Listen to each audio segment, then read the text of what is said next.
The Proceedings of the Academy of the Dream Society by Michael Diamond. Chapter 14. The Incredible Shrinking Emperor. Ladies and gentlemen and others of the Academy of the Dream Society, I present to you my unsolicited contribution to the Proceedings of the Academy as a rough draft for your consideration. I shall turn my attention and yours to a generally private subject, my hindquarters. Difficult, inasmuch as turning of any sort is nigh impossible after my most recent admissions committee purgation, spinal surgery. But I shall. I will eschew the customary obfuscation and speak plainly. For those of you who are faint of heart, consider this a trigger warning. You see, one of my esteemed colleagues had the kindness to enlighten the small group of us gathered for a monthly meeting of the local chapter of the Intergalactic Seamus Fellowship with regard to a matter of some secretory import, or export, or transport, none sure. But of course, that notion immediately parlays us into non-locality. The naming of the action, secreting, gives rise perforce to two equal and opposite meanings, aka significations or intentions or desires, or momentums, or perhaps momenti, a matter of some grammatical debate. It therefore engenders the quantum mechanical entanglement of the two opposite meanings as they travel at the speed of inference away from one another. But that's metaphysics. How can one conceal one's hormones while at the same time send them abroad? Probably involves blockchain encryption. Above my pay grade, but I digress. My colleague has introduced us to the arcana of the secretory practices of the skeletal muscle, be they autocrine, exocrine, endocrine, paracrine, metacrine, or orthocrine, which brings me of necessity back to my derriere, God save us all. It started about 2 decades ago, a score of years I have yet to settle. It was my practice then to go a-wandering over hill and dale in a nearby wood with a brace of musician pals and other hangers-on, a recurrent delight in my otherwise work-beleaguered life, until it wasn't. My legs failed in their capacity to carry my bulk over said hill and dale. My assumption then was that the proximal cause of my body's apostasy from cleaving unto my will was corpulence, no more, no less. So I peeled off from the pack of those fitter and bid them farewell, as the star of my regaining a modicum of fitness sank low at that time. I did not know then what I know now. The fault, dear me, lay in my keister, not in the stars. Bear with me. 15 or so years ago, I found myself metamorphosed into a cramp. It happened all at once at the end of a workday upon attempting to hoist my butt out of the comfy chair in which I sat all day, every day, shrinking heads and penciling potions. The Seamus is by nature a shapeshifter. Finding myself unable to shake off the assumption of a pretzel, I embarked upon my pain pilgrimage. No shaman, guru, pundit, or swami held the secret to my cure, let alone the cause. The problem resolved with the ingestion of high-dose ersatz glandular material. No further exploration forthcoming. Then the cramp was upon me once more. It was a tad over a decade ago, just before the most powerful nation in the world threw itself willy-nilly into the arms of a wannabe fascist president. We now embrace him once again, perhaps for the final time. The round of healers that I encountered during the proto-fascist regime turned up the alarming fact that one of the building blocks of my spinal column was shuffling back and forth. It was a Greek, wouldn't you know it, that fixed my wagon. Very same house of healing where my mother met the beginning of her end. But that's another story. With blades and potions and sewing needles, the Greek and his crew set to work mending my misshapen spinal column. Patched and sewn, I was set free to hobble my way into the world once again. So hobble I did, until a few months ago. To chase to the cut, unable to sit or stand or lie, I found myself under the knife once more, to make way for vital fluids with which to buffer the slings and arrows of outrageous impulse that light from hither to thither. Post-carnage, my beloved tells me, I waxed romantic, as I had the last time noxious fumes dissolved my customary cerebral inhibitions. All good. Until I tried to walk again, this time with the assistance of a small hand-pushed chariot with which I lay siege to the unsuspecting streets. This is where my caboose enters the picture, most unfortunately. Already degraded to gimp status, I was further humiliated and continued to be so, as my pants no longer remained firmly ensconced upon my posterior, having found no purchase upon the stern of my craft, but instead heed the irresistible call of gravity. Moonshots every time I took off. After several such embarrassments, you see the root of the problem, I reflected upon the marked increase in the frequency of said moonshots. My God! A shattering realization. My rump end had shrunk considerably, atrophied, not the Callipygian trophy it once had been, if I may be so bold, the envy of silicon-enhanced Brazilian glitterati. But why? My friend, the anonymous Seamus, had the answer. It's all about secretions of the gluteal variety. No, not what you're thinking if your mind is in the gutter. She clued me into the true riches of the Emperor Gluteus Maximus and his sacral court, the treasure trove upon which he is seated, myokines. Yes, muscular cows of the gods, expressing themselves in moos of laudatory self-enhancement and enhancement of their fellow mumulators, all lowing in the luxury of their own secretions.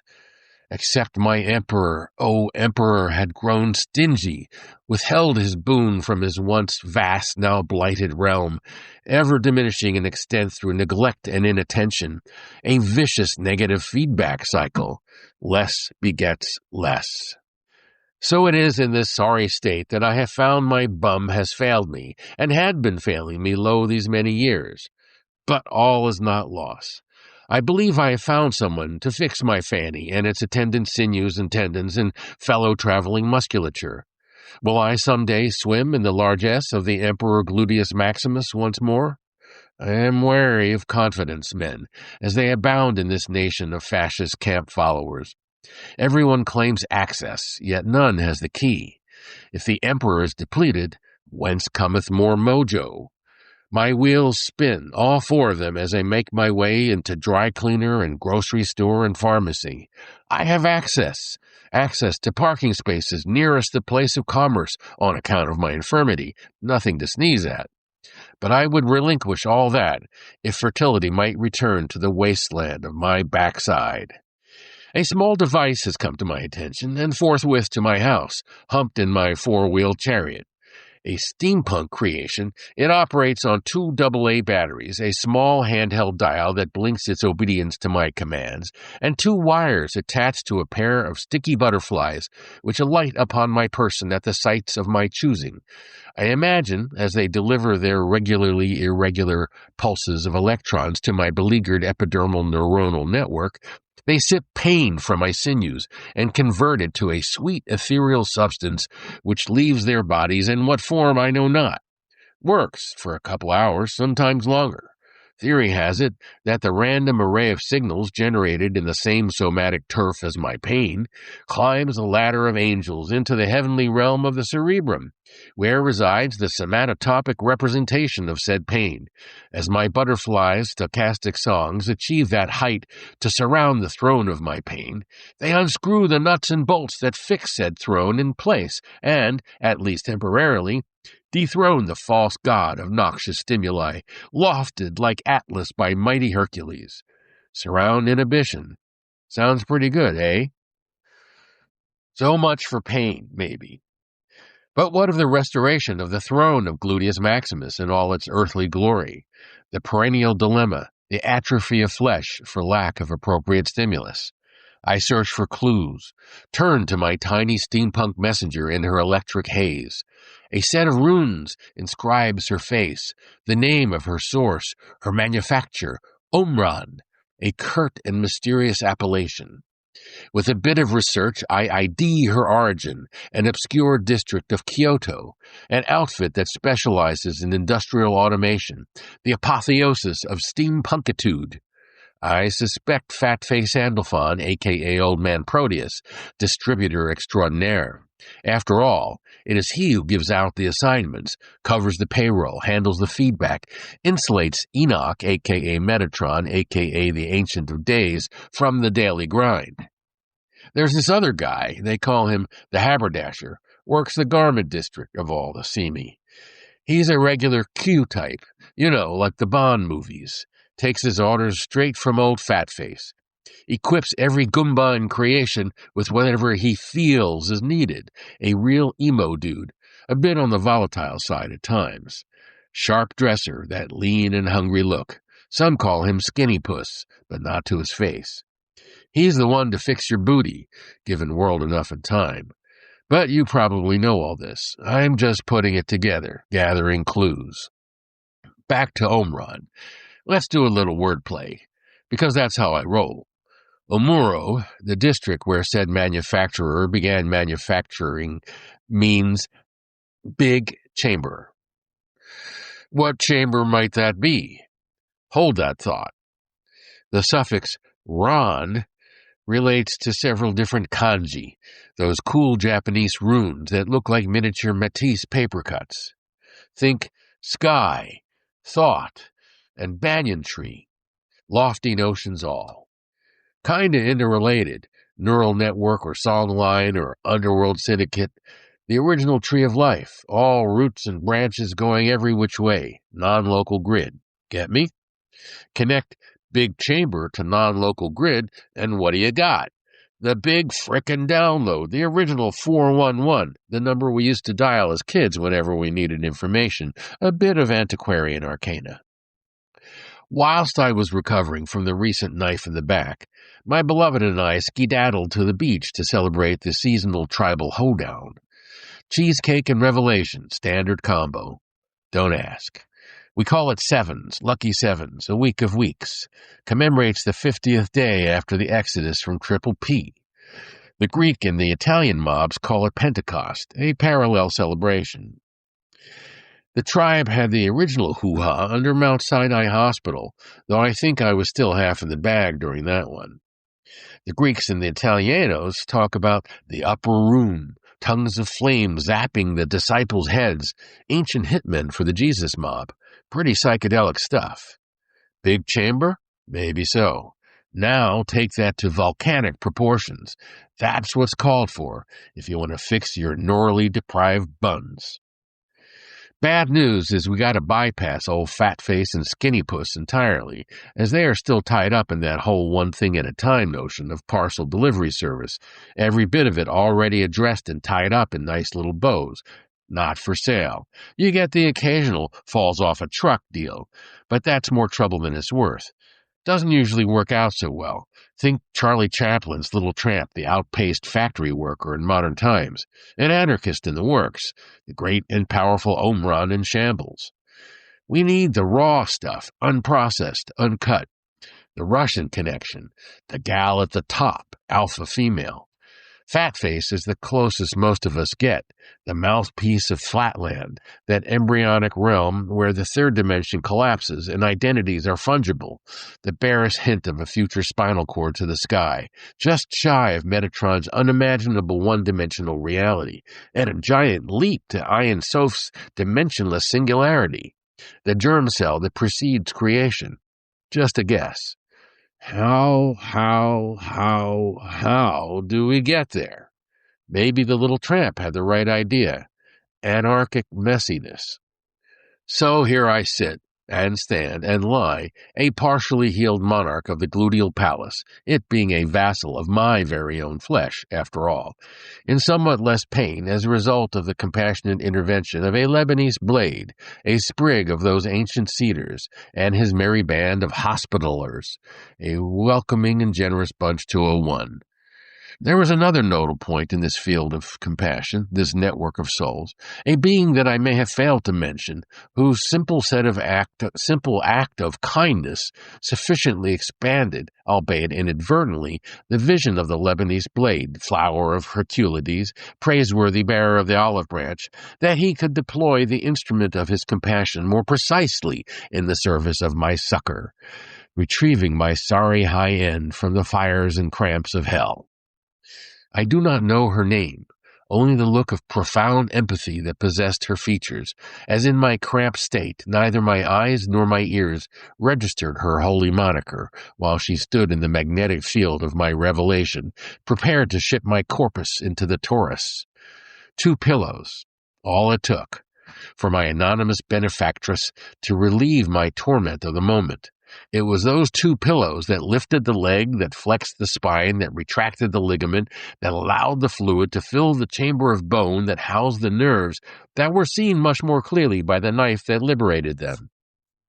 Save me 4 additional hours on a cold steel table, rough estimate, as well as countless weeks and months of hobbling time. For that, I am profoundly grateful.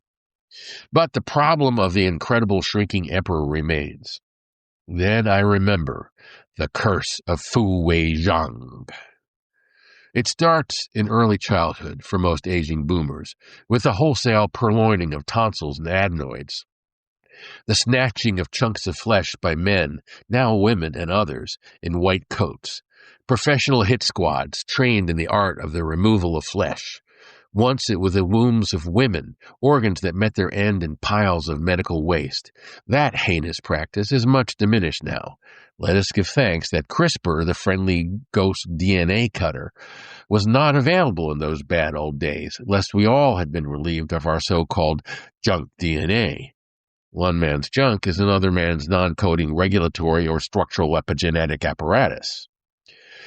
We know what the current regime in the big house thinks of regulatory and structural components. System-wide apoptosis on the macro level, geeks hustling in and out of government offices, slicing off hunks of property and carting away the furniture, the flesh and bones of our body politic, cannibalized for use by billionaire tech bros. That's a bigger story than we have time for here and now, but it is illustrative of what's being done to each and every one of our own bodies. My buddy, Little Ox, another Greek, a purveyor of potions and subtle energies, introduced me to Fu Wei Zhang, opener of great blessing. Spent a weekend learning to gulp down tiny balls of light like frickin' mystic frogs, low-calorie replacement for food. It worked. I can tell you firsthand, 15 days on nothing but water with nary a whiff of hunger. Amazing. Reentry was a bit of a bear. The bear that is my Western culture thoroughly polluted body. So it goes. Back to that fateful weekend. I asked the mysterious Chinaman, being that I am a shamus who deals in psychic pain, how might one use the subtle energy approach to bag the wilder species of mental monsters, the ones I could only cage with ridiculous cocktails of toxic potions, sometimes for life? Not a pretty picture. I had to ask the dude 3 times before he acted like he heard me. Some kind of test, I guess, but I am nothing if not perseverative. I'll never forget his response. Hardly looking at me, but with a slow, steady, Mandarin-inflected voice, he said, "Yes, in China, some people do that, but they become very ugly, lose body parts." That was it. All I could put together from a few other clues was that it had something to do with the taking on of the karma of a ghost-possessed soul, not recommended for the faint of heart. I have to admit, I was a bit discouraged. But I didn't put the kibosh on the parade of lost souls who sank into my couch over the ensuing years. After a number of body parts had been nibbled off my fulsome corpus, the words of the Chinaman came wafting back to me. Could it be? I knew other folks that lost body parts, a kidney here, part of a finger there, none in the same business as me at all. Just the price of entry some of us have to pay to sidle up to this popcorn stand. But I couldn't shake the notion of the curse. Guess a body's got its own reasons for giving pieces of itself over to the vast abattoir of lost parts. As an inveterate shamus, I am a pattern-seeking missile. A small hunk of the lower portion of the superior lobule of my left lung was the first to go. A South African blade did the job. 7 snakes bit through my outer layers. The family thought I was going to kick when they couldn't remove my breathing tube. Finally inserted a medieval torture device, a nasal trumpet, if you can believe it. That's when I got the skinny as to how the angel of death reads Arabic, backwards. Another story. Long recovery, never again to get away with sleeping 4 hours a night. Some years later, I parted with a bit of bone and tissue down my spinal canal, surrounded by the meaty loin portion of my flesh. Not easy access. The Greek blade, may he rest in peace, took care of it. Fixed my loins so they'd stop being so shifty. Long recovery. Never again to hike the hills and dales unassisted. Getting the picture? Then my right thumb joint. This time it was a member of the tribe, tight-lipped as a child-proof medicine bottle. Snatched my trapezoid, that little table that was serving me up enough pain that my right hand lost its skill, oh Zion. Dude's terseness of speech proved stark contrast to the broad swath his blade swept. Sliced a neighboring tendon in half lengthwise, rolled up the divvied piece into what he called a snail, and shoved it into the place from whence he'd removed my skeletal furniture. My right paw never regained full speed, possibly a property of the snail, but I did resume the pen, but the piano, eheu fugace. And yes, I do in fact tinkle the ivories betimes. Which brings me to the most recent chopping block. I won't rehash that one, but suffice it to say the jury's out. Yes, I can lay me down to sleep, but the Lord or some other nosy entity keeps my soul fidgeting enough that the raveled sleeve of care remains unknit. Bad sleep. And of course, you know about my miniaturized caboose. But despite all that, I yet retain the belief that the soul and body may conspire to fix many a broken flesh wagon, if only the stars might align, the incense waft potent, and the incantation reach the proper heavenly palace, the one that covers that turf. If only. Gracie's harbor. At the very least, she breaks up your trip. Part way up or part way back from Jersey, from a wedding or a funeral or a seaside vacation, not necessarily in that order. Dose up with caffeine, strap on little Omron, telltale electric tsit-tsit dangling from the pocket, then hit the dusty trail. The need to break up the journey into chewable little morsels is dictated by the relative duration of Omron's effectiveness. Gracie's Harbor welcomes all comers with her day Class A charm and views of the bay, the beautiful bay, where the most distant finger of the mighty Chesapeake touches the estuary of shifty old Susquehanna, a covenant of silt and brine. The periodic disruption of Amtrak's shiny bullets that shoot across the ancient wrought iron railroad bridge only heightens the spell cast by the miniature world. Automobiles are relegated to the patched and decrepit trestle bridge a few hundred yards upriver. You got your seaside dining, a strangely unoccupied semicircle of standing two-tops on an unmown patch of grass, your beautician shop, and your tattoo parlor. There's even a tea-house, most likely decorated by a peyote-eating leprechaun. Proprietress Leonia Teaneck only hires card-carrying members of Local 42 of the Tralfamadorian Service Workers Union.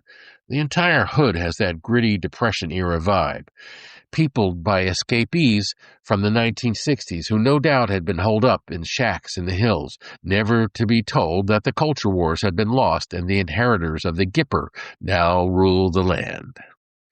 From the looks of it, not many a foreign sailor crawls far enough up Chesapeake's western leg to seek Gracie's solace.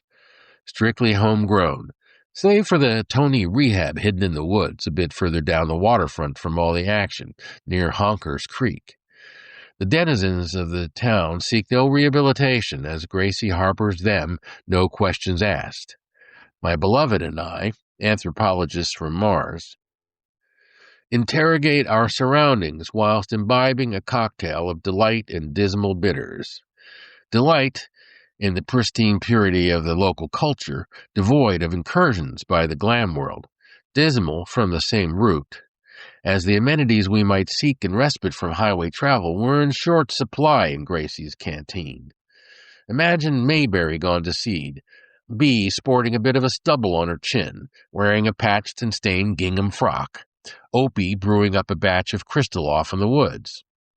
Andy, as you would have predicted, has turned to drink and supports himself with the meager earnings afforded by extorting the tattoo parlor for operating without a license. They actually have a license, but they pity the toothless old lion and do not begrudge him the few dollars for whiskey. Besides, the local tap room slips them a cut. The only one who escaped is blustery old Barney Fife. He moved on and is now the mascot for the Department of Government Efficiency. Enough said. In the end, Gracie's Harbor is a wayside stop for those who meander to no place in particular, in no particular hurry. It is a place lapped by subtle waves over and over as they hit the shore and diffract upon themselves in reverse, to travel in both cancelled and augmented magnitude to damp upon the opposite strand. But what, you may ask, is the medium in which said waves propagate? A mystery. Some say it is the ether of mythic lore, undetected yet omnipresent. Some say nostalgia, time looping back upon itself. Some, particularly among the French existentialists, suggest la nausée. In Kabbalistic circles, it is conceived of the strands of the beard of the Ancient of Days. The Dream Society chorale sings of unbroken circles whilst the assembler is summoned to the podium. My cue. I speak via the mouth of the Reverend of Dreams, the rich baritone of James Earl Jones, flogging the airwaves of the phone company. One may calculate the value of the gift one has received, and by that know it is beyond one's own paltry resources to have arranged for the reception, or even, yea, verily, and forsooth, the communal dinner, the broad table, or the dance party afterwards. The rhythm has been conserved, yet the melody falters, drifts, fades, and morphs. We may analyze the data, I am certain, yet it is not reliability that we seek, for that is merely agreement among disparate sources, a conspiracy of voices, a confederation of unrelated states. It is validity that we're after, at least 10% by all reasonable measures. Nothing off the charts, just a solid hit, proof of concept. The thing that was to be demonstrated, that which follows by all available logics, as my intelligent friend nods. Two warring parties may disagree, part their hair on different sides. For the sake of argument, top knots versus temporalis curls. Could we distinguish one from another if they all wore hats? So you see, or rather do not see, the missing of the point, the essential fallacy, existential fungibility, experimental feasibility, a feast of nativities, proclivities, primitivities, pan-geospatialities, but no disposivities, finalities, or ultimate probities. The very project itself unties rather than unites, unbinds the bundles, unbundles the vines, looses fate's tightening, unlocks the terrible shift word, the edible Swiss chard, the rubble-sifted shard. The screaming of babies bereft of their mothers is unbearable, not a happy post for one who is old and gray. There is no consolation, neither by gesture, nor by embrace, nor by offers of food, and certainly not by words. There is only sleep, blessed sleep. Today is the day of the breaching of the walls. The defenders of the holy city must fall back. In 3 weeks the holy temple will be destroyed, the mothership burned to the ground, its sacred vessels carted off to a foreign capital, where they will remain for 2,000 years. The rest is the stuff of nightmares and flashbacks, unspeakable flashbacks. It is the month of the Babylonian god who dies and then is reborn in his marriage to the mother goddess every spring. We are far from that celebration now, here in the dog days. All hail Sirius, sovereign of heat, drought, mad dogs, sudden thunderstorms, lethargy, fever, and bad luck. Not unlike that mad desert god Seth, but Sirius chases after the hunter in the night sky. Time and the cutting edge of culture morphs the pair of them into Osiris and Isis, Ossie and Sis as we know them in the syndicate, puzzle pieces under the blade of the jigsaw, the caper cutter, the schemer. Last week's story, the recitation of Holy Writ, is anomalously titled after an enemy king, Wastrel, in league with the House of Judgment Confederation. He has his Goombas pay a call on the hermit, swallower of people, a.k.a. Balaam. The dude has a direct line to the Russian mob mall, Ayin Sof, just like Moishe Levy, brothers from another mother. They both get the same future casting download from Pisgah Records, a subdivision of Akashic Industries. The wastrel king wants Swallower to sing a different tune than the one on the charts, something a bit harsher, more edge. Swallower cannot do that on account of his contract with the Russian. Nobody welches on the Russian. Nonetheless, Swallower gets his hairy little ass, in other parlance a donkey, on the road. His ass is averse to this particular plot development, mostly because there's an invisible messenger waving a frickin' flaming sword that only Swallower's ass can see. Talk about eyes in the back of your head. After 3 times wrestling his ass back on the straight and narrow, lucky number 3, his ass starts talking to him. Swallower gets schooled by his own ass, as are many who wander from the path, and suddenly he sees the invisible guy. Whoa! Moral of the story, pay attention to which way your ass is telling you to go. No, where was I? Oh yeah. So Swallower ends up singing a couple of hit tunes in praise of Moishe Levy's tribe. You gotta sing what the spirit says sing, right?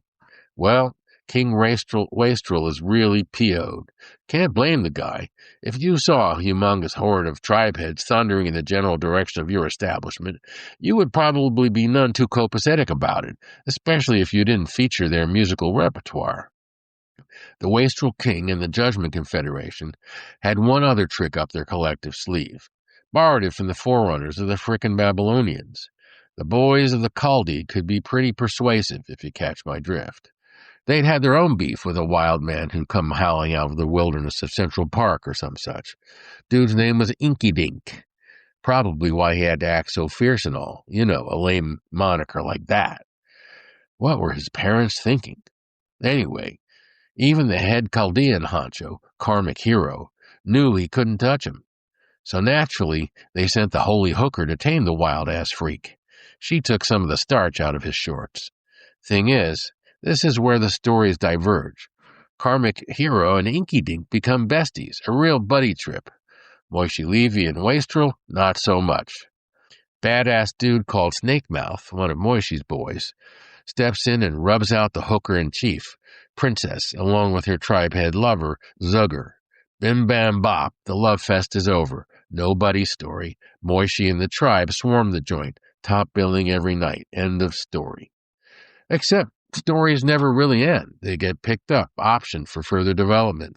Inky Dink doesn't fare so well after all is said and done. One of his crazy ventures with Karmic Hero is a real estate deal. Tears down a huge swath of woods in Central Park called Cedars of Lebanon. Boys will be boys. They did not carefully consider the consequences. One fine walk in the park, Inky Dink is snatched by an angry band of indigenous folk, the Humbaba, who did not appreciate having the foliage of their habitat denuded. They whisked the wild man underground, never to be seen again, no matter all of Karmic Hero's wailing, rending of garments, and gnashing of teeth. Some say Inky Dink became an underworld kingpin. Some say he was just plain snuffed. Tough story, lots of opinions. Far as I can see, the latter-day inheritors of the Chaldeans, the boys of Babylon, are still very much in the development biz, concrete spreading out far and wide, beyond Manhattan and into the countryside. By the way, tomorrow is Bastille Day, if you're looking for an excuse to bang heads and whoop it up. Some good values, but you gotta read the small print. So many stories, each one another turn of the wheel. Snake Mouth is signed with the priests, the dudes whose house of the holy will soon lie in ruins. Snake Mouth's descendants devolve into a clan that eventually usurps the power of the frickin' kings of Zion. Remember them? The firewall between the priests and the kings goes down in one generation, and the results are not pretty. Somehow we end up celebrating it by betting on spinning tops whilst eating potato pancakes. Always did like that. The eternal rise and fall of empire, the cycle of the dog star in search of his cosmic mother. Where on God's roulette wheel are we now?